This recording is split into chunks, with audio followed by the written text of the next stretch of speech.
and he came to us and said, you know, I love the idea. Let's make this happen.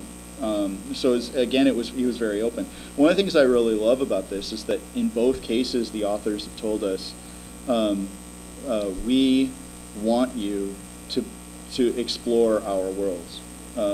These worlds only start with what's on the page. So we have not only license, but the encouragement and involvement of the authors in creating all new material. Both role-playing games will include new stories by these authors setting these settings. Both of them will involve new material from the world settings that you've never seen before.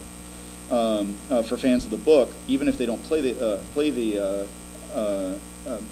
games, right, they're still going to find all sorts of things about Luthadel that they didn't know before, and all sorts of corners of Scadrial that have never been explored before.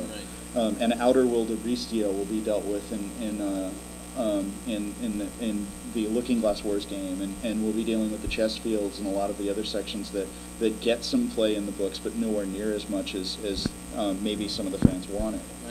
And we'll be exploring a lot of the cultures and creatures. It's just fantastic to be able to take what's already there and take it a step further. So.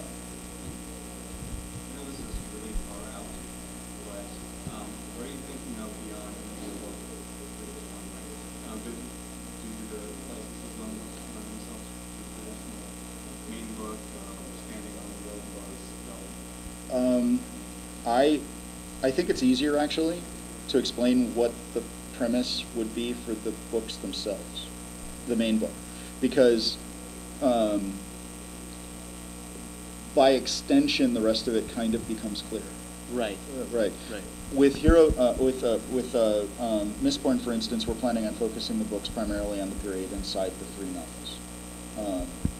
In that it's because that's established. I mean, the people that are coming to this book, especially coming to this book as a game for the first time, that's the easiest way to do it. Well, why repeat, you know, or why try to retell the whole thing over again, you know? And so it honors the work that's been done, and it utilizes the best thing that's going to bring a lot of people to that is going to be the novel, or the novel series. Right. So it's going to focus on the time, but it's around the period, the rule of the Lord ruler, and that whole the action, the rise of the hero of the ages, etc., etc. But you know, there's obviously in the case of Mistborn, you can look what happened before. You know, some people have been asking what happens after. Right, right. But you know, we've had these discussions, but nothing planned per se at this point. You know, we have to see. There's a number of things that have to be determined, and how that canon expands, and what point might he be looking at reaching in the future. And right. So it's forth. a lot of there are a lot of questions. Right. Is the game, if the game hits big, as we all hope it does, then certainly there's we have to do follow-ups for it. And we have plans for that. We're not certain. Those plans are still in flux, and the direction they go in, I think, will deal. It's going to be at least partially influenced by the reactions to the first book. Now, Looking Glass Wars it's interesting because Looking Glass Wars deals with other worlds and has several of them. Wonderland's just one of them. You know, we might do a millenary book. That's a strong possibility. But and it's possible to do some stuff before and after what happens in the trilogy.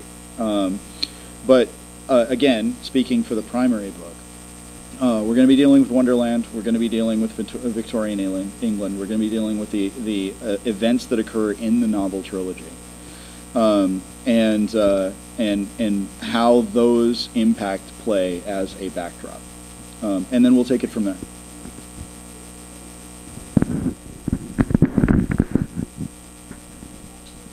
You can have more specific questions. You don't have to ask us about release of products. Right. You know, this doesn't have to be a sales pitch on our part. If you had a chance to thumb through FantasyCraft, do you have any questions about Mastercraft in general? Why we did something in there that you've seen? reactions to the demos? I know some of you have been playing.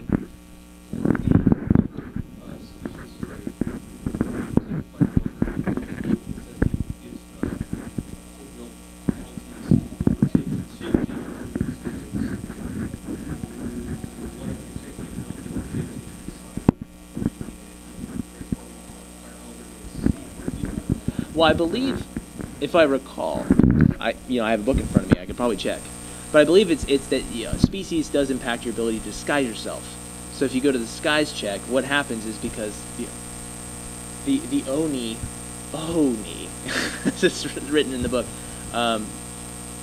they were shapeshifters in Japanese mythology, and so the idea was to take away their penalties, so they can more convincingly appear as another race. So yeah, that is a specific penalty to disguise checks. Okay, yes, disguise checks, not for size. So those are the ones coming from nature. Oh, but you're asking if this takes away all of them? Well, yeah, I mean, if you're 7 foot over and you transform yourself into a human, sure, you're all like pretty human. You're standing against 7 foot human. Go to the disguise check real quick, buddy. I believe the disguise check there's different sections. One is size, but one is species, and one is species, and it takes away the species penalty. So Not rather the than, size yeah, it doesn't say ignore But human, you just take the penalty for the size, correct? You don't have to worry about being going over. Exactly. Ogres were still big and they're just and ugly, but occasionally they were also big ugly chicks in Japanese mythology. I don't know. Anybody see anything that they really like in our products? You want? We're welcome to feedback here as well. Things you want more of? Yeah. Yeah. We do like doing a little customer research. Or something that you're necessarily looking forward to that you need to have an update on?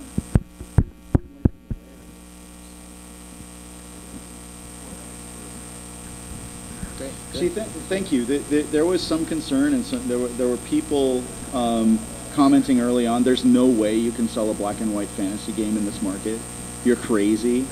Black and white just doesn't look as good as color, no matter who's drawing it. And I just patently disagree. I point to Ben McSweeney. Yeah.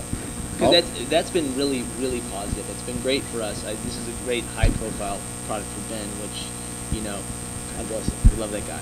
But, he did such a fantastic job here, and many people have said the same thing. I really think the book was great. You're going to have to strap your hands down. I know. So, yeah, you hold the mic for a while.